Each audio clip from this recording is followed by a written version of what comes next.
I believe everyone needs a therapist. I think there's something beautiful about having someone in your life, and I'm lucky my therapist currently is a Black woman, and so she is very familiar with my sort of experience, or at least some nuances of my experience, right? Mhm. But I think it is very useful to have someone in your life who is impartial, right? I know her name, and I think I know she has a daughter. But other than that, there is just no sort of stakes in any sort of things in my life other than her being my therapist, right? Having someone in your life who can tell you the truth and know that because no one, even your parents, are going to sugarcoat it to some degree because they love you or whatever. But having someone, and I appreciate, she's very blunt. She'll be like, that's the story that you're telling yourself, but is that the truth? Mhm. And having someone reflect the things that you are saying and putting out there back to you is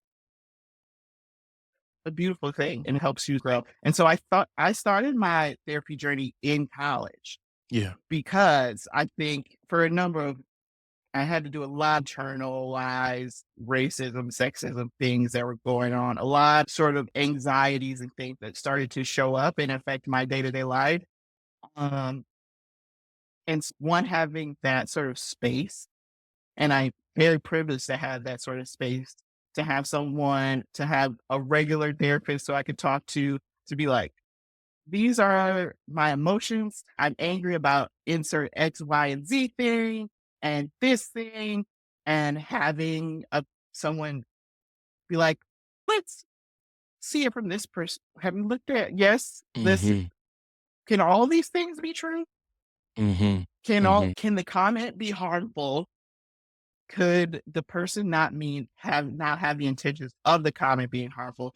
And also, could it be true that they also didn't have this educational experience? And did they deserve you to go off on this sort of ancestral anger? Have this ancestral anger thrown at them? Mhm. And that how I have started to even hear that in my own. At first, you just need that person to give you that feedback. But now, as I've gotten older and my brain has fully developed and all of those things, I can have that conversation with myself and be like, is that the story I'm telling or is that the truth? Like where and trying to rationalize it with yourself. What is the sort of I'm angry about this, yes, but also these other factors are true too. And so then you're finding the nuanced sort of reaction in there. I would agree with you as well that dialogue also helps. I think intergroup dialogue, and being trained as a facilitator helps because one, you learn to do some of the things that actually you learn in therapy, right? To Yeah. reflect other people's thoughts back to them, reflect their body language, reflect their language back to them. Especially because in some ways, as a facilitator, you are the leader of this space. It helps you learn, okay, I can't off about this thing because then everybody's gonna, I'm Mhm. responsible for this 12 group of people. I said we were gonna have a vulnerable conversation. I can't be up here talking about being like saying you said this. And so that definitely helps as well learn the sort of cognitive ability, mellow out that anger. Mhm. And then I think also a privilege. I studied abroad in undergrad my senior year. I went to South Africa for 6 weeks. And going, one, you unlearn a lot of things when Yeah. you go to a different country. But two, think you I had a real sort of narrative within me that African Americans are like utterly oppressed. And when you put that in a global context, we are oppressed. But however, if you put this into the global context, particularly in certain nations on the continent of Africa, we sit in a lot of privilege in a lot of ways, right? We experienced our sort of civil rights revolutionary moment, 50s, 60s, 70s. We've had like 50 years come to this narrative. And when you think about a country like South Africa, whose constitution is only about 20, 30 years old. So you all have not like as far as long as this process. and some other nations in this integrative sort of experience. And then when you put global economics and other factors on top of that, you're like, oh, yes, I do experience oppression. I do. And there is definitely intersections and layers that you have to put in perspective.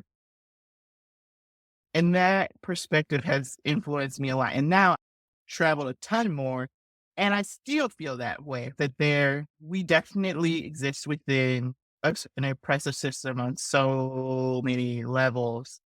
And there's a nuance of recognizing that we also sit in a place of privilege in a lot of ways as well.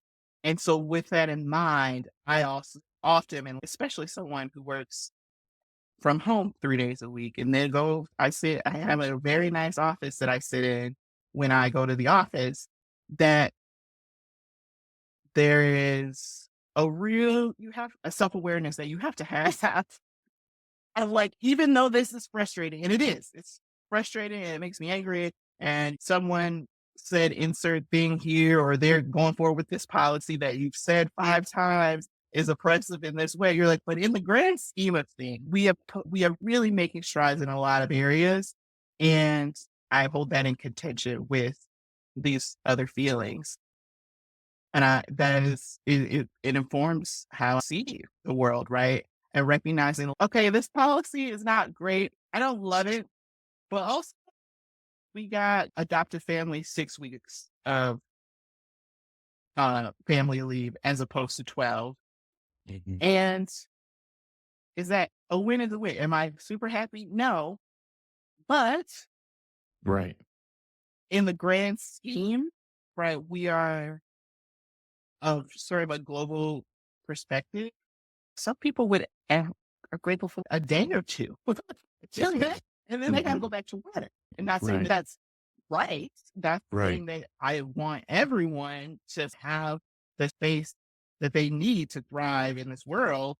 But in a US context, there's nuance. And to hold that nuance in perspective has really helped me balance out this sort of like, how do I navigate my feelings, my agenda as someone who works in this space, and what is possible, what's not possible, and what to be like, okay, this is a win for that. Yeah. Yeah. In context, when you with the increased awareness and capacity and scope that you have is in context, yes. And you said that in a way it affirmed multiple realities. It's not to say that this thing is not important or these things we still don't have more to move. And in the context and the scheme of things, the greater context, we have moved forward in ways that are significant. So just acknowledging that. Yeah, that was very important.